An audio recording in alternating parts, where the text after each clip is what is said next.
غوث پاک اور سردار ڈاکو کا ایک واقعہ بیان کیا جاتا ہے کہ پیران پیر حضرت سیدنا شیخ عبد القادر جیلانی رحمت اللہ علیہ جب حصول علم کے لیے اپنے گاؤں جیلان سے بغداد کے لیے روانہ ہوئے تو آپ کی والدہ ماجدہ نے آپ کو زاد راہ کے طور پر 40 دینار آپ کی گٹڑی میں سی دیے۔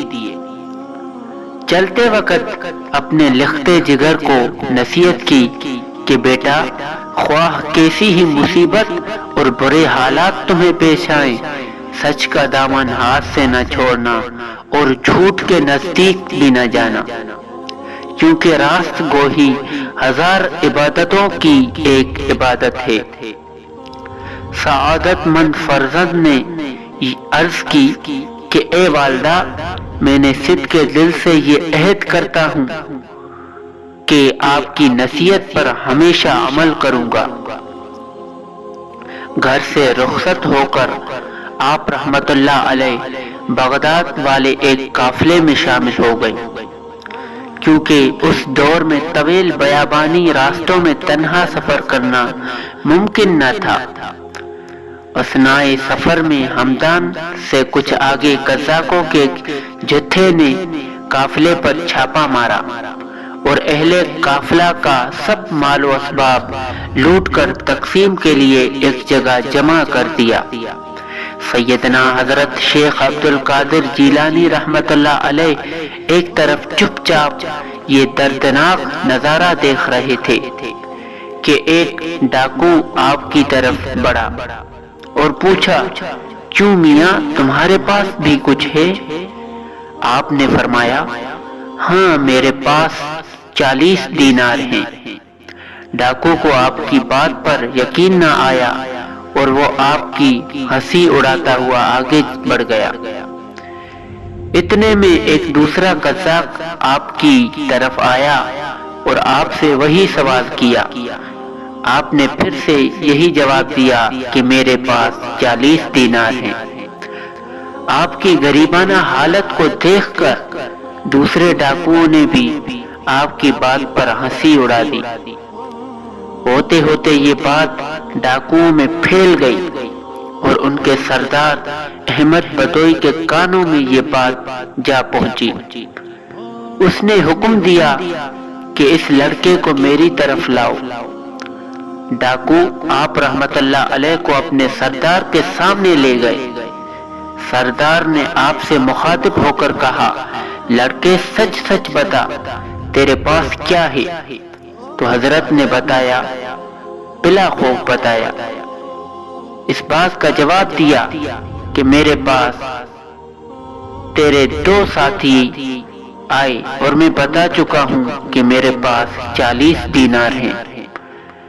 اس نے پوچھا، اچھا کہاں ہیں؟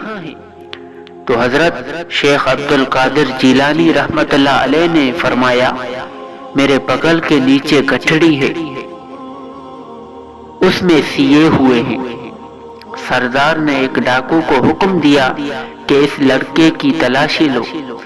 چنانچہ اس نے آپ کی گٹھڑی اور ادھیڑ دی اور اس کو ادھیڑ کر دیکھا تو اس میں واقعی 40 دینار نکل آئے۔ احمد بدوئی اور اس کے قزاق یہ دیکھ کر بہت حیران ہو گئے۔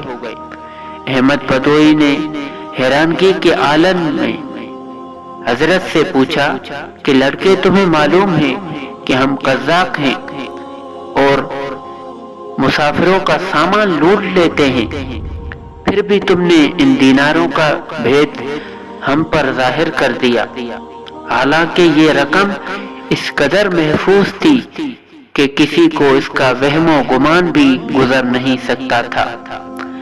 آخر کس چیز نے تمہیں سچ بولنے پر مجبور کیا؟ حضرت نے فرمایا، میری والدہ ماجدہ نے گھر سے چلتے وقت مجھے نصیحت کی تھی کہ ہمیشہ سچ بولنا۔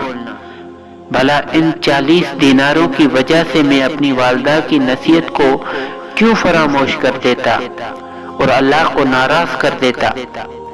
حضرت کے الفاظ سن کر بدوئی بہت متاثر ہوا اور اسی وقت اس پر رقص طاری ہوا۔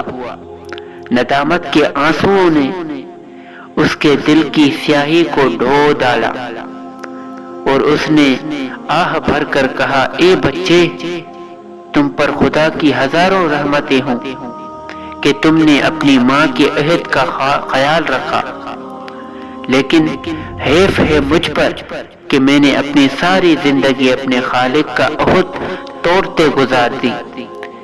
اے بچے، تم نے مجھے ہدایت کی راہ دکھا دی، اب میں رہتی زندگی تک کبھی کسی کو تکلیف نہیں پہنچاؤں گا۔ یہ کہہ کر وہ حضرت کے قدموں میں گر پڑا اور رہزنی کے پیشے سے تائب ہو گیا۔ اس کے ساتھیوں نے جب یہ منظر دیکھا تو سب بے یک زبان پکار اٹھے کہ اے سردار، ہم بھی اس برے پیشے سے توبہ کرتے ہیں، تو رہزنی میں بھی ہمارا قائد تھا، توبہ میں بھی ہمارا پیشے روح ہے۔ چنانچہ انہوں نے لوٹا ہوا تمام مال قافلے والوں کو واپس کر دیا۔ سبحان اللہ۔